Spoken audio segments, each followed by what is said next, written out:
Alright, this is Block 4, Section 5, A New World Power. Now we're going to start with the first term, Protectorate. Before we get into what a protectorate is, it is exceedingly important to first define imperialism. And that's not a specific word on your list, but this whole chapter really is about imperialism and what it is. It's on your PowerPoints, and I suggest you have a good look at that.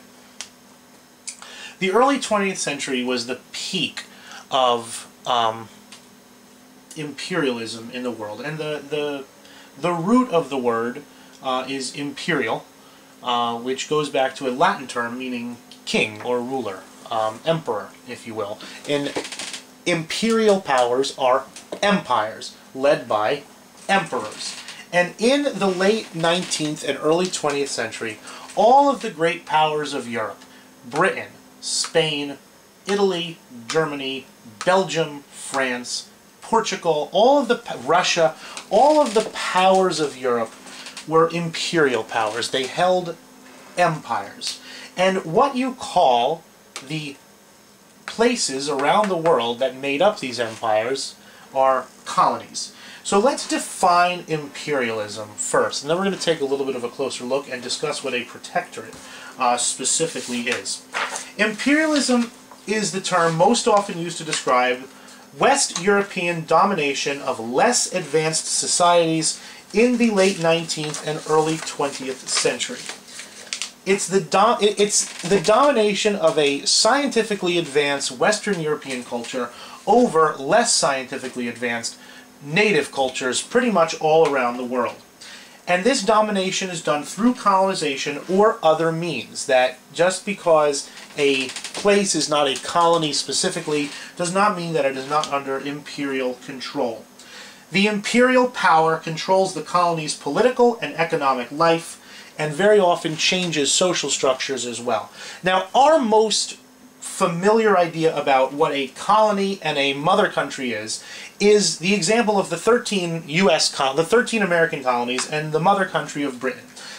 The American colonies were colonies, the mother country was Britain, and we know from US 1 that Britain exercised political control and economic control when it wished to do so over its colonies. That the people living in the colonies did not have fundamental say over their affairs. Their affairs were controlled from London, from Great Britain. The type of colonization that is prevalent in the 19th and 20th century is slightly different. Yes, there are still a colony and a dominant imperial power, but most of the imperialism of the late 19th and early 20th century takes place in Africa and Asia and Oceania, down here. The American colonies, as we know, were offshoot English societies. To be perfectly frank, most everybody who lived in the colonies was a white guy or an African slave imported from Africa. But New Jersey was not, the Indians were gone, kicked out, fought out, they left on their own free will. Lots of different reasons the Indians left. But the people in New Jersey were culturally similar to the people in England. That's that sort of colony. In the late 19th and early 20th century, the time that we're talking about, there were still some of those colonies around. Canada, great example. Canada is a British colony. Most of the people who live in Canada are white people. They are English offshoot societies. They speak English, they are Christian, they have the same level of science and technology as the mother country. They run Canada, but their international affairs are much more directed from London. Australia is another great example. Australia is run, and most of the people who live in Australia are white guys from England. They're still a colony, but they're not really the kind of colony that we're necessarily talking about. New Zealand is another one. South Africa is half of one. The white population in South Africa politically dominated the black population in South Africa. But South Africa is a fascinating story in and of itself. So that's one kind of colony. That's kind of like the American-style colony from, George Washington and the Revolutionary War. Canada, Australia, New Zealand, white colonies. English offshoot societies. Most of the imperialism that we're talking about in this case takes place in non-white societies, in Africa, in Asia. And let's just take the greatest example of India. Okay, right here. India was the crown jewel, as they said, of the British Empire. India was a British colony. It was ruled by a few thousand at most white English people, ruled over the entirety of the Indian subcontinent. And some of the things that the British brought were great. Paved roads, hospitals, modern technology. Some of the things that the British brought were not as great. Political domination, racism, a destruction of traditional forms of life. If you look at the map, all of the colored areas are either the mother countries or colonies. And you can tell from looking that Great Britain was the greatest of all the colonial powers. From this little island over here off the northern coast of Europe, Britain controlled all of India, what's today Pakistan, Bangladesh, Siam, Burma, Australia, New Zealand, colonies along the west coast of Africa, colonies all throughout the Caribbean, colonies all throughout the Pacific and Indian Ocean, colonies on the west of Africa, and colonies stretching almost from the very northern tip of Africa almost to the very southern tip. The only one blocking their way was this German colony here, Tanzania. But it was said, and this is what I want you to remember about the British Empire, it was said that the sun never set on the British Empire. That at some place in the world, even when it was dark in England, the sun was shining on British territory somewhere. And that's where the phrase comes from. And to protect that huge colonial imperial trading empire, the British had the world's most powerful navy. By far more powerful than any other navy in the world. Although the Germans would try to play catch-up, and that's a long-term reason for the First World War.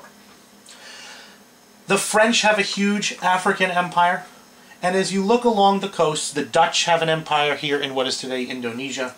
The Portuguese still hold on to Angola and Mozambique from their ancient colonies in the 1500s. The Spanish controlled, before the Spanish-American War, the Philippines, the northern part of Morocco, what's today called Western Sahara. The Italians control Libya and what is today Eritrea and Djibouti, parts of Somalia. The Middle East is here. There's British territory, you see. So all of the, or most of the non-white world is controlled by Europeans. There are a few exceptions. China, although China is dominated in many ways by Europeans. The Latin American republics, but in many ways dominated by the United States. There are only three free countries in all of Africa. Ethiopia, Liberia, which was kind of an American protectorate, and Morocco. The world was controlled by Europe. Britain herself controlled 25% of the entire world's population. Of the entire world, 1 in 4 lived under the British flag. With the Spanish-American War, the United States gets in on this party, if you will. Cuba, the Philippines, several islands in the Pacific. But the United States is kind of a late comer to the game. The game is dominated by the British, the French, the Germans, the Dutch. Arguments in favor of imperialism. This is important to remember for the rest of this block. Arguments in favor of imperialism. Markets for manufactured goods. If Great Britain is manufacturing shirts, they gotta sell them somewhere. And what better place to sell them to all these millions upon millions of colonial subjects? That's one. The colonies are sources of raw materials, so say the supporters of imperialism, pro-imperialists, that from India comes raw materials. It gets shipped through the Suez Canal to England, it gets produced into something and then sold back to the colonies. You get stuff from Egypt, stuff that gets grown in Australia, in Canada, in South Africa, in Kenya, in Siam, wherever there's stuff being grown, mined, and shipped back to Europe. Christianization is still an important policy in imperialism.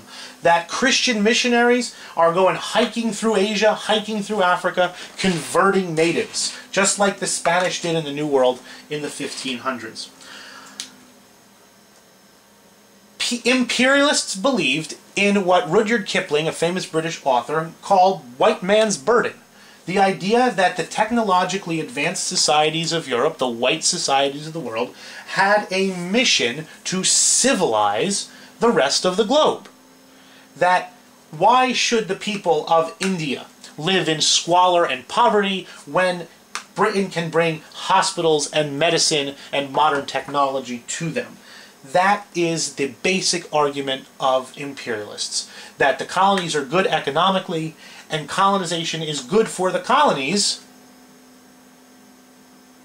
because civilization is brought in the wake of colonialization.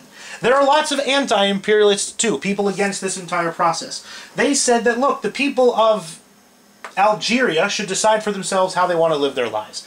And if it doesn't make sense to Europeans, it makes sense to Algerians, and we should leave them alone.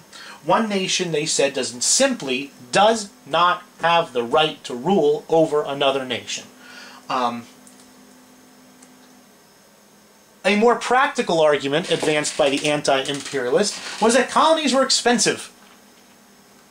All the stuff that's getting shipped back and shipped out, the cost of maintaining these colonies, the cost of the British Empire to run India and to run South Africa is greater than the money they're making on them. Not to mention the fact that this humongous navy, the most powerful in the world, is expensive as hell. It's taking away money that the British Empire, that the British state, Great Britain, could spend on other things. That national money should be spent on problems at home. Let's take care of people in London slums before we take care of people in the slums of Calcutta and the slums of Bombay. And this argument between imperialists and anti-imperialists lasted for quite a long time. Let's get to the actual word, a protectorate. A protectorate is almost like a colony.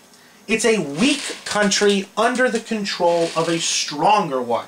So let's take a perfect example would be the Dominican Republic in the Caribbean.